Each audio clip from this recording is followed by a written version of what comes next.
Contracts, the thing that could make or break an entire NHL roster. Now, some teams are really good at planning out their contract, while others, well, they don't always get it right. In my last video, I talked about the worst Eastern Conference contracts, and today we're going to move to the Metro Division to talk about every team's contract as well. Before I get started, remember I post daily NHL and hockey related content, so if you haven't subscribed to the channel, make sure you do that now, and let's get right into it. Now, for my first team, I think for the most part, Carolina does a fantastic job with their contracts, but for me there's one that I'm still a little bit confused about that they did this off season. Now, Dmitry Orlov is a solid defenseman, but the deal they signed with him, it just doesn't really make too much sense. Now, Orlov this year and next season will be making $7.775 million for the 2 seasons that he's going to be with the Carolina Hurricanes, which isn't a long deal, so it's not too brutal, but Orlov just isn't worth that money, and I'm not too sure if there was that much demand for him to earn that much over a 2-season period. Now look, I'm all for improving your blue line, but paying a $4 million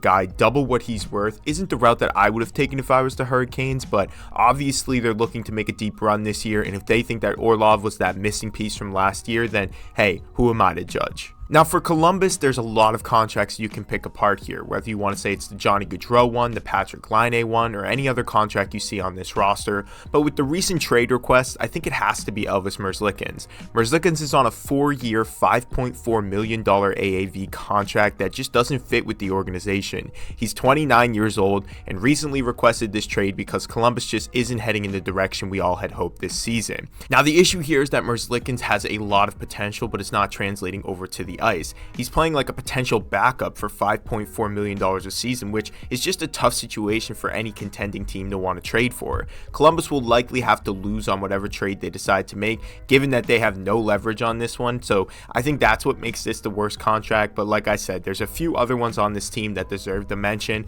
but I think this is the worst one of them all. New Jersey has done an amazing job with most of the contracts that they've signed. Jack Hughes is going to be with the Devils for $8 million for the foreseeable future. Nico Hischier is on a great deal. Timo Meier is on a solid one, but there's one in my opinion that sort of stands out as a tough deal for New Jersey, and that's the Ondrej Palat deal where he signed for 5 years, $30 million, making $6 million a season. Like I just mentioned, Jack Hughes is making $8 million, so Palat is making $2 million less than Jack Hughes and $1.25 less than Nico Hischier. And Palat isn't a bad player. He's worth having on a team, but his production lately just doesn't match the contract he signed. Since joining New Jersey, he's been injured for some periods and really just wasn't a factor during their playoff run last year. I will be interested in seeing if he can get his game back at some point, but right now he's averaging less than half a point per game and isn't exactly living up to the deal, which can be concerning if you're a New Jersey fan. Next up is the New York Islanders, and I want to talk about the Lee deal. Now, when you're looking at this player, he has 22 points in 55 games, and in my opinion, that's not a great look. I know he's the captain, and I'm sure he brings a lot of stuff off the ice, but when you sign a 7-year extension where you're making $7 million a year,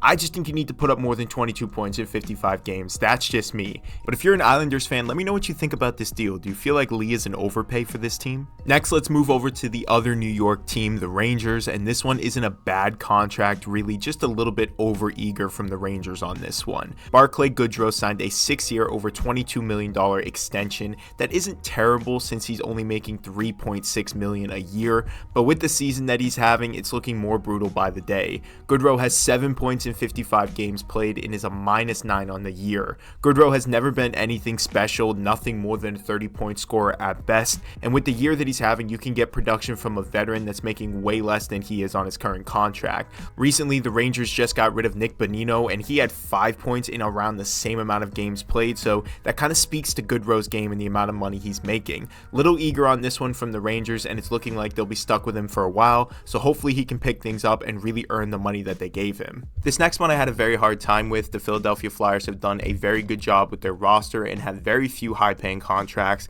If I had to pick one thing that I think is annoying for the Flyers, it's the Kevin Hayes deal that they made with St. Louis. They're paying 50% of his salary to play for the Blues, so $3.5 million comes off the books for nothing. But with the Flyers being good this year and still having a ton of cap space, there just isn't really all that much to complain about. So I just think it's annoying that they will be losing this money off the books for this season and the next two, but it's not the worst deal in the world, and if that's your worst contract, I think you're going to be in a good position for the future. For the Pittsburgh Penguins, it's the complete opposite. You think that bringing in a defenseman into a veteran squad would be the right idea for this Penguins team, but since they made this trade for Karlsson, I thought it was a bad idea. The Penguins are 7th in the Metro. Granted, they still are within a wild card reach, but there are teams that will beat them out and they will likely miss the playoffs. The Penguins will be stuck with this deal through the 2026-27 season, and with this team on the decline, it's not a contract that's worth trading for, especially since he addresses so few of the needs that the Penguins needed this offseason. The Washington Capitals have a few contracts that feel a bit confusing to me. Tom Wilson extending at age 29 for $6.5 a year for the foreseeable future makes no sense with the Capitals slowing down the way they have been.